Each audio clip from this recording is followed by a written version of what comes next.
La route de la soie 2.0 est un documentaire de 52 minutes coproduit par CGTN français et RTS.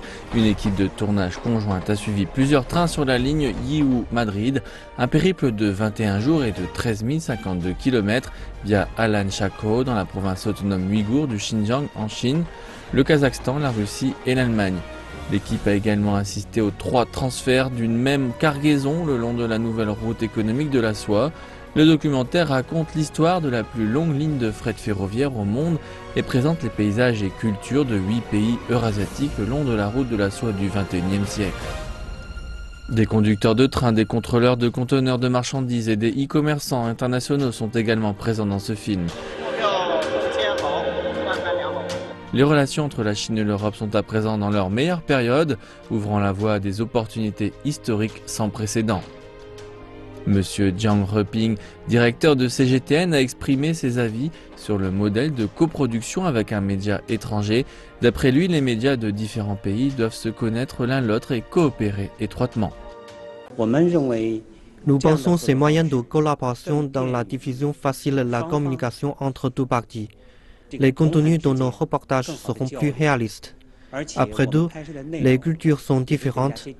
Utiliser des personnes de diverses origines culturelles pour faire découvrir les cultures locales est certainement plus direct.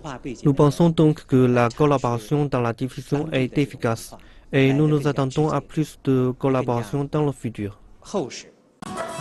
Chantal Bernheim, directrice des relations extérieures de RTS, a hautement apprécié ce documentaire réalisé en collaboration avec CGTN français.